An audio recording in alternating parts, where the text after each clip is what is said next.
All right, welcome to the Chazz Palminteri podcast. All right, what is it? It's Monday at 11 o'clock. It's a new episode. But before I bring on my guest, I want to tell you and remind you I'm going to be in Chicago, Illinois. I'll be in St. Charles, Illinois, at the Arcada Theater. That's the 23rd of October. Ron Onesti's place. Ron Onesti does a great job. Big time supporter of a Bronx Tale, big time Italian American. Come and see the show at the Arcada Theater on the 23rd of October. November 6th, I'll be in New Jersey, Long Branch, New Jersey, at the Monmouth University Center for the Arts. That's November 6th. November 11th and 12th, 2 nights, I'm going to be in Pittsburgh, PA, at the Byram Theater. 2 big nights. Not many tickets left for these folks. You got to get on, call them, chazzpalminteri.net and get tickets. And, of course, the Richfield Playhouse in Richfield, Connecticut. I will be there at Richfield. Don't forget also my site, chazzpalminteri.net. You can get The Saddest Thing in Life is Wasted Talent. In fact, I got new photos, not just me this time. I got photos from this, The Saddest Thing in Life is Wasted Talent. I got even posters from my original one-man show signed. Also, if you like a shout out to a person, a video, if you want a video, something, a nice 5-minute, whatever, a video, you want to shout out to somebody, you had a message, whatever, happy anniversary, birthday, you can call chazzpalminteri.net and get a shout out. It's a fee, of course, but, hey, man does not live on bread alone, So my guest, let me tell you something. 5 years ago, I met this young lady. 5 years ago. I work out all the time. I'm a constant. I box, I do weights, I do cardio, elliptical, I do everything. But I felt something was missing. People don't realize how important flexibility is. You could be in great physical shape, cardio, strong, but if you're not flexible, that's the key to growing older, is to be flexible. I was growing older. Everybody knows how old I am. You could just go on Google and see. And so I met this young woman. I know because I said, I'm going to start doing yoga. I mentioned it to her. I took a class. Now I work with her privately. I pay for my things. I am not doing this because I get anything for free. I don't want anything for free. I'm doing this because I want to help other people. Full disclosure, because it's an amazing, she's an amazing teacher. She's an amazing person. And she teaches right here in Westchester. Her name is Michelle Prosper. Michelle, how are you? Hey, good. How are you? I'm okay. Now, when you meet people who are, I was for my age, I was physically fit. I was totally. I could box 12 rounds. I could, run. But flexibility, why is flexibility so important when you get older? Flexibility and functional movement, they go hand in hand. Functional movement. Right? That's you're right. That's a better answer. You want to have and keep range of motion around your joints. But more than that, you want to be able to do, functional movement means you'd be able to do the activities that you do daily and do them well. And you also want to keep space in your body. As we age, we get a little drier, right? And by nature, right? We've been living longer, right? We've got life has been happening for us. And if we don't stay and continue to create space in our bodies and our minds, right, then we get closed off, right? It starts to pull on everything. Your posture gets rounded, and once your posture goes, right. That's not good. No, that's not good. I always thought, I always thought, well, I'm a street guy, but yoga, that's for women. But do you find that more men now are doing yoga than ever? More men are doing yoga now than ever in this country, right? In our, when it started with yoga, when its origins back in India, that was mostly men back in the day. So originally it was mostly men. And then it came to the West and it was mostly women, right? With the exception of the Beatles, right? Right. And yeah, and then it stayed primarily women. And now more and more and more, men are coming into class and privates, like most men, like you, right? Like me. Accomplished, right? Most men like to do privates. Right. So most of my like private clients are men, accomplished people. Yeah, I mean, because I've done, I think I did a class a couple of times. I just feel a little funny because a lot of women are in class.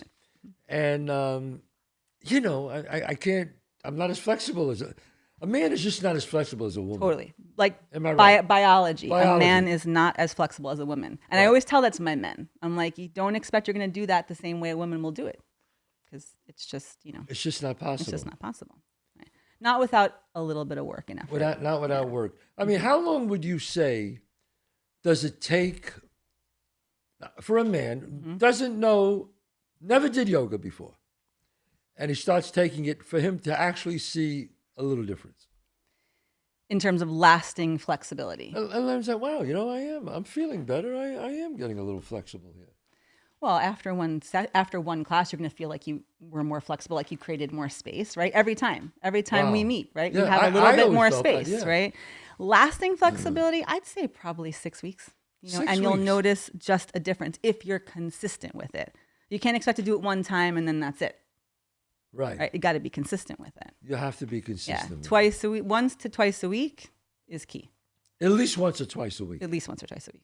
Mm-hmm. Wow. Now, in your teaching, do some people do it a little while, then they give up, or they stick with it? So with class, with the classes, you get a little bit more, people are in, people float in, they float out. Yeah. But the people who do one-on-one, oh yeah, they're consistent. They're consistent. Oh yeah, they're consistent. Yeah, because it's just for you. Everything's just for you, just about you. Right. It's just, and that's and why, your body's like ability, everything. Yeah. I mean, and also, you're such a great teacher. I mean, I've had you for 5 years. For 5 years, you've been teaching me, and you never, ever once came there and walked through it. Never. You're always there, and you give 110%. And I guess that's because you love it so much. I do. And you actually teach yoga teachers. Yeah, I train the teachers. You train the teachers. Such a joy. Yeah. She trains the teachers, guys. You hear that? She trains the teachers. You want the best? You call her. You want the best? Call her. She's the best. I mean, no, seriously. It's like such a joy. Yeah, I just had one who did their final yesterday. Amazing. It's like such a joy to see people like grow into their practice and empower their voice and be able to do. It's amazing. And they become teachers and they get certified teachers. And everything, right? Yeah. Wow. Yeah. Quite a few up here. And how long you been doing yoga? Truth, first time I did yoga, first time, I was 19, right? And I didn't do it consistently back then. I was 19. Right. I was in some woman's, I was living overseas. I was in some woman's living room. And I remember I was like worked super hard. Like my physical body was worked super hard. And then there was also this peace that washed over me. Right. And at the end, just to be able to lie down and breathe. And I was like, oh man, this is awesome. And I did that one time, a couple times here and there over the years. And then I was looking to move. I was living in... Where were you living in the Bronx. Hey! At the time, I didn't know that. Okay. Right outside the city. And I was looking to move up to Westchester.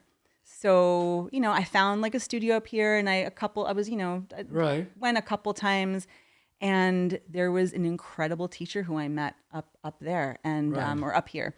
And, her name's Johanna. I'll just give her a little shout out. She's amazing. I still practice with her. She's awesome. And and I was like, she announced that she was doing a teacher training. So in 6 weeks. So I was like, all right, I signed up and I just dove right in. And right there, my practice got super consistent. So I was 29 at the time. So you realized I was 29. That this was, you wanted to make it your life. Well, I didn't do it to teach. I just did it for myself. Oh, yeah. I had a 6-year-old at the time, and I just did it for me. Right. And then... it was like a 6-week intensive or maybe a 4-week intensive. I can't remember. And then the day after I graduated my teacher training, and when you first graduate teacher training, you got to practice. You're not really ready to teach. Like it's like you just, I went to class. So I went to take class, not to teach the class. I went to take the class. Even as a teacher. Yeah, as a teacher. Oh yeah, Right. you gotta keep taking class always. Right. You never know everything. And so I go there. I go to take the class, and for some reason there was like some emergency with the teacher. She got into some, I don't know, something happened. She got delayed, flat tire, whatever. And somebody comes in, the studio, assistant comes in and is like, "Hey, is anybody here a teacher could teach this class?" I don't know what came over me. I raised my hand. I was like, "Oh, I just graduated yesterday." And I taught the class. I must have taught something because people hung out for the hour, 15 minutes, whatever. I must have taught something. I don't know what possessed me to do that. I have no idea. And then I was like, all right, yeah, like I could teach this. And then I started to create curriculum where I was teaching as a professor, and then the rest is history. Yeah. The rest is history. The rest is history. And I mean, I just, every time, and I've been working with you for 5 years, and every once in a while, you always do something new for me. And I'm going, where did this come from? Yeah. And you're just so, you're so caring and gentle, and you want to make sure the person doesn't hurt themselves and to move slow. And I think that's, like, you care more about the person than you do about the movement. Like, you want to make sure that person's okay with it first, because I think you're right, because if that person gets hurt or whatever, you're defeating your purpose. Right. And I go, it's not ever about like you have to go into it this way, or it has to look that way. Everybody's body is different. Yeah. Anatomically, we're all built differently. So it's never going to look the exact same. No. I mean, alignment's important, but alignment is a little different for everybody. And the way the poses are expressed are a little different, for everybody. Yeah. I mean, folks, when I see her do a movement, then I do it. It doesn't look the same. She does downward dog. Give it your best effort, yeah. Oh, come on. Downward dog, I mean, it's incredible. I mean, the flexibility on her. And then I do it, and that's a tough one for me, right? Downward dog. Yeah, but you are making space. Every time you make more space, I make some it gets progress. easier every time. But you know what's amazing is I feel so much better in my everyday life. Yeah. Reaching for things, turning really right away for things, sleeping better. I definitely sleep better. Yeah. And your posture. My posture is better. For you, I always want your posture to be like You always on tell point. me about my posture. And You have good posture, but like I want it to stay that way. But, you got to be, in front of people doing now, things. These people talk about the 5 Tibetan rites. I hear that a lot. And I talk to you about that and read it. Now, does someone have to do yoga first before they jump in the 5 Tibetan rites? You would assume that, right? Yeah. I mean, the ancient yogis would probably say no. Right. But, nowadays we're built differently than the ancient yogis. Like we're not, we're not living in the heat of India. I mean, it was nice and warm this summer, but, that was like created somewhere where there was heat, and people anatomically were different than we are here, right? Here you do sports, you box, and there's all these different, physical activities that we're engaged in. And that all is awesome. And I'm a big fan of, training in multi-disciplines, but all those things create a situation where we might get tight in certain places. Right. So I am a fan of working your way up towards the Tibetan rites, right? Especially like things like the J, and you have to work on the back bending and the Cobra. There's steps along the way to develop the openness and the flexibility you need for them. I mean, people actually... But I think it's a great practice. You think? Yeah. I mean, people say about the Tibetan rites that it'll keep you young forever. I mean, how do you feel about that? Is that true? Worth a shot. It's worth a shot. I mean, a lot of people feel that way, right? Yeah. Yoga, Tibetan rites, do both. To do both. Yeah, why not? Yeah, I mean, we just started with the Tibetan rites, and I hope I can do them all. Yeah. You already can. Even if you not the full expression, you're already doing all the things. Really? Yeah. Yeah, I mean, and it's something that I could do on my own. Yeah, exactly. Which is great about you. You teach them to do things on their own. If a person travels a lot, you'll make a little video for them and just keep them in shape until they get back to class. I mean, you got to see her. I'm telling you, this is a great teacher here. And full disclosure, hey, I pay for my lessons. Do I pay for my lessons? Am I right or wrong? Yeah, every time. I pay every time. I've got her on the show because she's an amazing teacher and an amazing person. I said, you know what? I'm sorry. I got to share you with other people. They got to come and they have to work with you? I mean, if you had it, I guess if someone's injured, do they have to wait till they heal before they do yoga, or is it something that matters the injury? I guess, right? Yeah, it depends on the injury, but a lot of times moving, consciously, right? Not just like haphazardly, but moving consciously will help with the majority of injuries, but it depends. I always say, like, with doctor's approval. I'm not a doctor, so you have to get doctor's approval, but most injuries, if you work through them in a gentle way, could be worked through. And probably you would improve the outcome of the injury. Yeah, like years and years and years ago, I had like a torn, like a popped hamstring or something. And, the doctor said, like, okay, don't do anything for 6 weeks. Right. You can tell me not to move for 6 weeks. You crazy? Wow. And I, went back to it, did some yoga, and it healed itself in like 2 to 3. Really? Mm-hmm.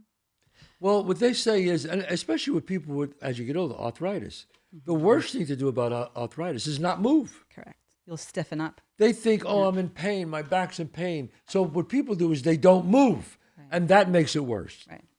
Yeah. But I learned through you that certain pain you have to push through. Certain pain you have to push through. Right? The uncomfortable, right? Like if it's just a little sore or something. Yeah. But I agree with that. I mean, who said it? If you don't use it, you lose it, Yeah. They all said it. They all say that. I think when you like the wise people have said it. Right. Many of the wise people have been like, if you don't use it, you lose it. You lose it. So true. I mean, if you don't how many use it, you lose yoga it. masters have you seen, like in their 80s and 90s, that could still move incredibly? Right? Oh yeah, there was an amazing teacher, Tao Porchon Lynch. I mean, she's passed recently, but she lived till over 100. She was ballroom dancing, doing everything. 100 years old. Over 100. And she lived. Could do any, downward dog. She was ballroom dancing, downward dog, the whole thing. Put her foot behind her head. Yeah, amazing. Amazing. Yeah. Holy God. Goals. Those are the goals. It's just it's been an absolute pleasure having you on the show. Tell me, if somebody wants to study with you, how do they get in touch with you? What do they do? Well, reach out, email, find me on Instagram, yoga.orastudios or Michelle Prosper Yoga. Also, check out my website, orayogastudios.com. You can email me right through the website. And what's the name of the website? Or Ora Yoga Studios, or the only thing to pronounce, ORA, yogastudios.com. Great. John, you got a question? I do. What are some of the more common misconceptions or questions that you get about being a yoga instructor?